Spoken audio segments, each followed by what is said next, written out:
Okay, let's just use this one. A feel more casual. So my name is Kern, and I'm waiting for the. Yep, there you go. Okay, cool. So they called it in the brochure. It's called a superstar session. So no pressure. And thank you guys for coming up so early and in the morning. I will try to be as more interesting as possible. So right now, today we're gonna talk about a little bit more on the gameplay in terms for the changing trend in the in different markets. So my name is Kern. I'll be in charge of the BD team for the GCR App Annie for the gaming vertical and the finance vertical. So I didn't prepare any introduction for App Annie per se because I assume you guys already know. But before that, I just might take 1 minute to talk about App Annie. So we are, in short term, we are the biggest the mobile market tracking data in the market. And we have actually, I saw plenty of our client here sitting over there from Japan and from other regions. So welcome and yokoso. So let's go to chase and into more of our data. So we put up the report on ourselves, and I want to see deep dive to different market, what is changing in the market, and how can we adapt. If you can't see, please see more closer to the television. So this is a report we did last year. That we all know mobile gaming is big, it's huge, it's on the rise. Everybody knows that. But something really interesting caught up my mind is you can see that in last year there actually a big increase in terms of the console revenue. It's actually have a fundamental impact on the the mobile gaming market itself. But we'll get to that later. But in terms for the data or the number, actually in 2018, the mobile game spending was over 2 times than the PC or Mac gaming, and nearly 3 times than the console. But still, I would say it's have an impact across different kind of different device. So, since we're talking about growth, 2 years ago, or at least more than 1 year ago, when we're talking about the revenue growth, naturally we will think about emerging market. It's actually really makes sense because they have more in terms of the people over there. It's not really using smartphone by now. Annual growth rates are always over 30 to 40%. But something changed last year in the past 12 months that we do the similar analysis over again. Is actually I've done this 1 week later. 1 week ago, and it's actually find really interesting. The most growth actually come from the mature market, other than the emerging market. If you look at the red here, it's actually you can find the U.S. and Europe is have the really significant revenues growth coming comparing to the last year, and that is really interesting. We never saw that coming. Because we all say, okay, the game population over there is matured and not growth anymore. There should be more. We shouldn't expect any more big in terms for the revenue growth ever happen again in those markets, but something changing. We're not sure why. But I just want to say, hey, for the mature market, there's one particular game player is actually doing a fantastic job, and that's come from China, actually. When we think about Chinese game publisher before, let's say 3-5 years ago, I'll be honest, many people would not associate themselves with quality, the word quality. There was a lot of the copycat game, MMORPG game back there, but something changing in the past 3 years. Actually, as a result, you can find they generate more money in U.S. and Japan market, which is considerably to be the hardest, the most difficult market to penetrate, especially for the outsider. So maybe the increase in quality is just one of the reasons, but there must be something else. Something must happen. When you think about the previous page, something must happen in those markets. The behavior must shifting, and somehow those guys find a gap, find an opportunity to enter those markets.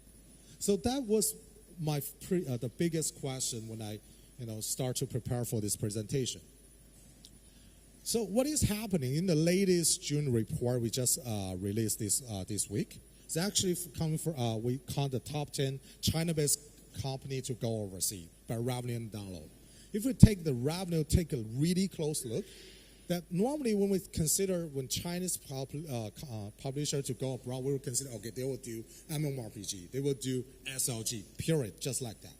But we actually seeing an increasing of different innovating new gameplay happen. For example, Land Racer. I'm not sure how many of you down there ever played this one, but I actually love that.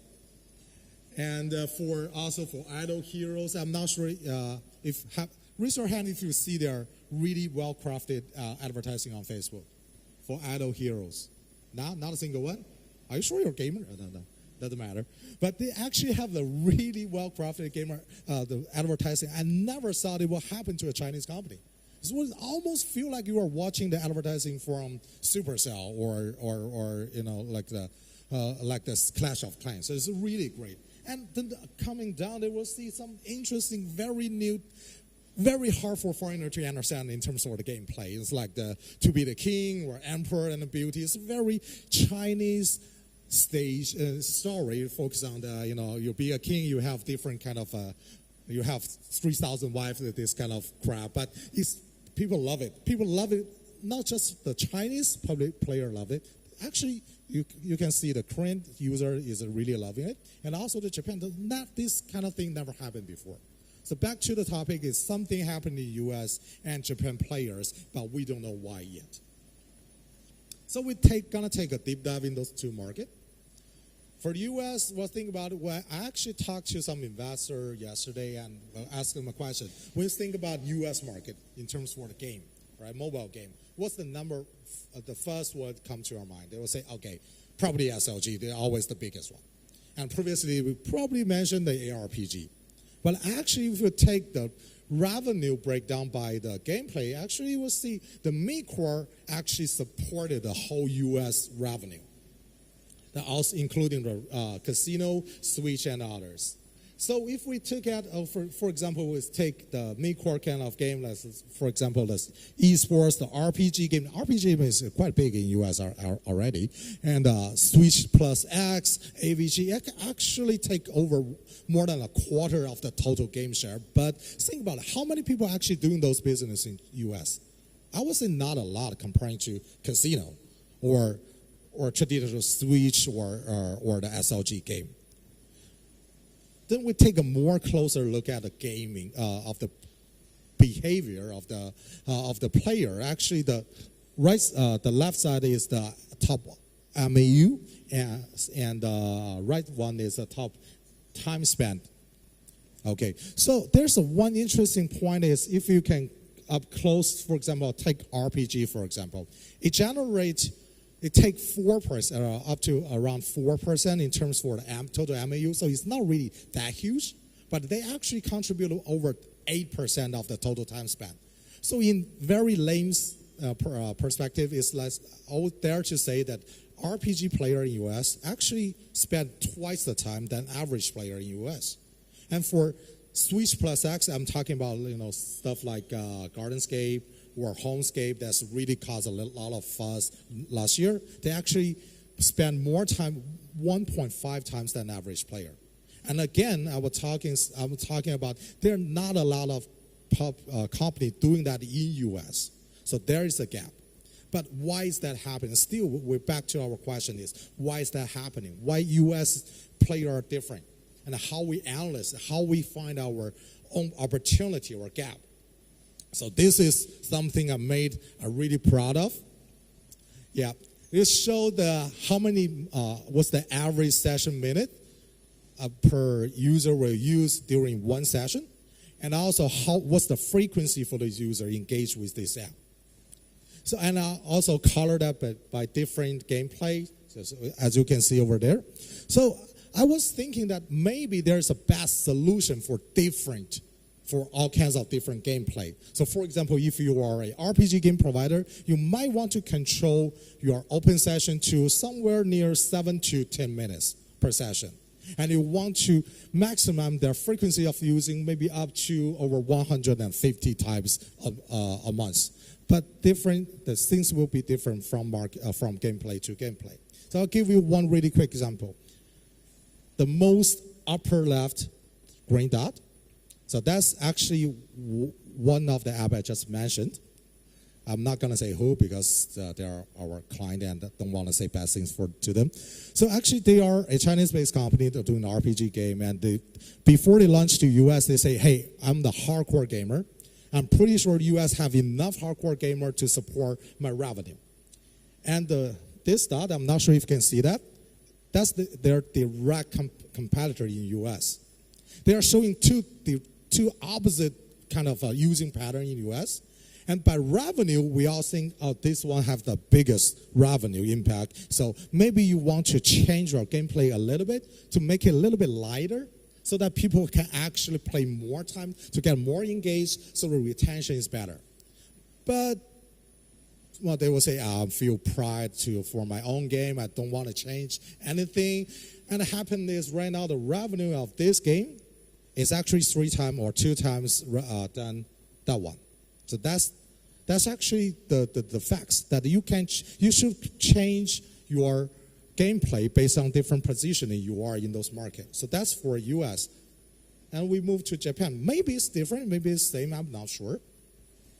So for Japan, first thing come to your mind must be the RPG game, right? That everybody know that. But RPG actually only represents, in the top 100, is only represent up to not less than 50% of the total market share in terms of the revenue. And also at the same time, the AVG, the esports, and Switch Plus X actually represent nearly 20%. And again, when we think about who is the main player in those markets, well, I dare you name more than 5 players that are doing Switch Plus X in Japan. Just not a lot. Then we do the same calculation as US all over again. We find out, hey, actually Switch game, including the Switch Plus X, this kind of a new gameplay, actually ranking as number 2 in both MAU and the time spent in Japan market.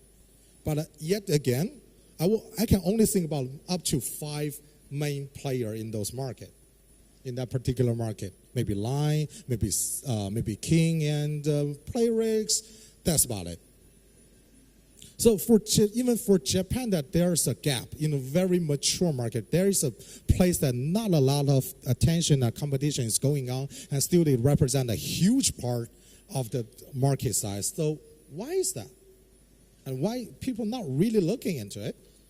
Then we do the same thing. Before I do this one, I was thinking, okay, maybe this kind of behavior pattern should be somewhat similar to the US. That if you have a really sticky, really hardcore game, that you will expect that people will play less time than before. So it should be like, the same pattern as US. But for Japan, we're seeing completely different pattern. That it seems like the Japan player will have a fixed time for each session. It's always around 5 to 10 minutes. But how engagement they get will depend. It will heavily heavily cause the revenue difference. So we can actually see these two. Okay, so back again. This game, so most upper left is still the most upper left. That was the game that was talking about in the Chinese game that also published in the US. That's the same game, and yet again, the competitor is still in the same spot. So for that particular game, right now, they're only 1/3 of their competitor in terms of the revenue and 1/5 of the MAUs. And look at that. If you are the CEO or CTO or the PM of that game, what should you do next?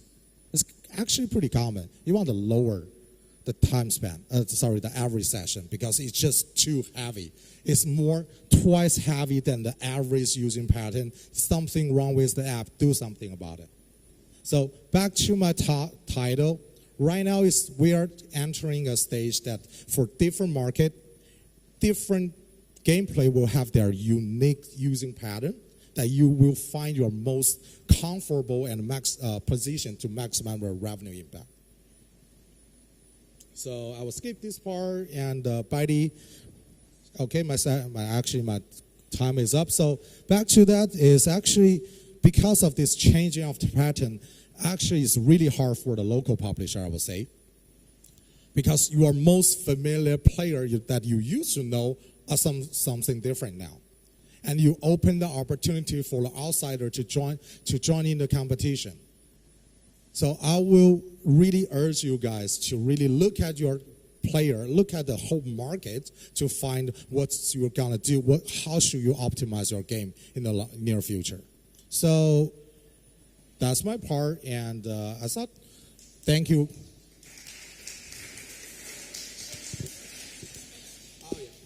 That was really great. That's really interesting. Can I just ask a random question? Sure. Because it might be maybe Switch. Is that like match 3, you mean? Yeah, like a match. Okay. I never heard of Switch, but I got confused in tennis. Yeah, it's actually King. Is it called Switch? King used that term internally. So I should know that, shouldn't I? That's bad. I've been doing this for 14 years and never heard of Switch.